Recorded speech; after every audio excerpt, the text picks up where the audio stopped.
کہ اپنی ماں کی گود میں اپنے عبداللہ ہونے، اپنے نبی ہونے اور اپنی ماں کے حق میں پاکی کی گواہی کو اللہ تبارک و تعالیٰ نے قرآن کا حصہ بنایا، جن کی والدہ کو کائنات کی 4 عظیم ترین خواتین میں شامل ہونے کا شرف حاصل ہوا، جو بنی اسرائیل میں مبعوث کیے گئے اور کئی معجزات کے ساتھ مبعوث کیے گئے، جو نبی بنا کر بھیجے گئے، نبی کی حیثیت سے زندہ اٹھائے گئے، جن کا خاتم النبیین سے اور امت خاتم النبیین سے دیگر انبیاء کرام کی نسبت ایک ممتاز تعلق ہے کہ انبیاء کرام علیہ السلام کی یہ خواہش رہی ناظرین کہ وہ امت محمدیہ صلی اللہ علیہ وآلہ وسلم میں تشریف لائیں، مگر قرب قیامت میں حضرت عیسیٰ علیہ السلام کے سر اقدس پر یہ تاج سجے گا کہ امت محمدی صلی اللہ علیہ وآلہ وسلم میں دوبارہ تشریف لا کر تاجدار کائنات صلی اللہ علیہ وآلہ وسلم کے نائب کی حیثیت سے حضور کے امتی بن کر سرکار مدینہ صلی اللہ علیہ وآلہ وسلم کی آل حضرت امام مہدی علیہ السلام کے ساتھ مل کر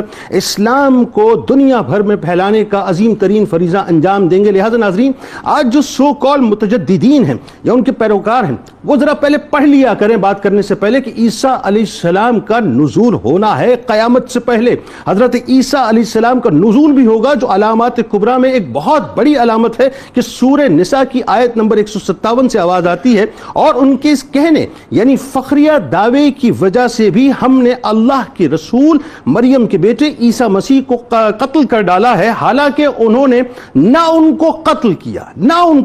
کیا اور نہ انہیں سولی چڑھایا، مگر ہوا یہ کہ ان کے لیے کسی کو عیسیٰ علیہ السلام کا ہم شکل بنا دیا گیا۔ اور بے شک جو لوگ ان کے بارے میں اختلاف کر رہے ہیں وہ یقیناً اس قتل کے حوالے سے شک میں پڑے ہوئے ہیں، انہیں حقیقت حال کا کچھ بھی علم نہیں ہے۔ یہ آج کے لوگوں سے بھی مخاطب ہے اللہ تبارک و تعالیٰ، مگر یہ کہ گمان کی پیروی کر رہے ہیں اور انہوں نے عیسیٰ علیہ السلام کو یقیناً قتل نہیں کیا۔ اسی طرح سے سورہ نساء کی آیت نمبر 158 سے اس طرح آواز آتی ہے، بلکہ اللہ نے انہیں اپنی طرف آسمان پر اٹھا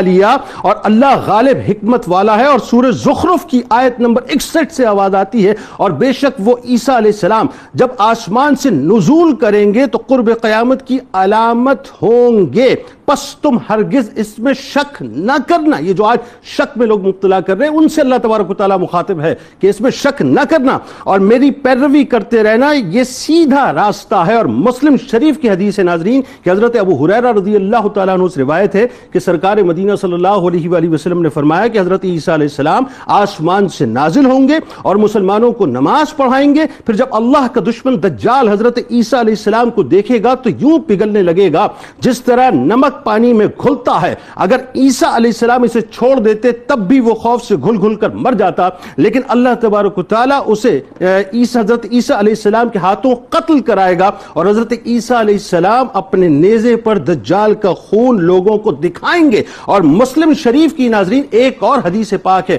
وہ بھی ذرا سن لیجئے کہ حضرت ابو ہریرہ رضی اللہ تعالیٰ عنہ سے روایت ہے کہ سرکار مدینہ صلی اللہ علیہ وآلہ وسلم نے فرمایا کہ اس ذات کی قسم جس کے ہاتھ میں میری جان ہے، عیسیٰ ابن مریم علیہ السلام روحہ کی گھاٹی سے حج یا عمرہ یا حج قران کے لیے لبیک کہیں گے۔ اور بخاری شریف کی آخری حدیث بیان کر رہا ہوں، 2222 نمبر، سرکار علیہ السلام نے فرمایا کہ ذات کی قسم جس کے ہاتھ میں میری جان ہے، وہ زمانہ آنے والا ہے جب ابن مریم علیہ السلام تم میں ایک عادل اور منصف حاکم کی حیثیت سے اتریں گے، وہ صلیب کو توڑیں گے، خنزیر کو مار ڈالیں گے اور جزیے کو ختم کر دیں گے۔ اس وقت مال کی اتنی زیادتی ہوگی کہ کوئی بھی لینے والا نہ ہوگا۔ یہ حضرت عیسیٰ علیہ السلام کا سٹیٹس ہے ناظرین، جسے میرا خیال ہے آج ہمیں سمجھ لینا چاہیے کہ انشاءاللہ قرب قیامت میں وہ تشریف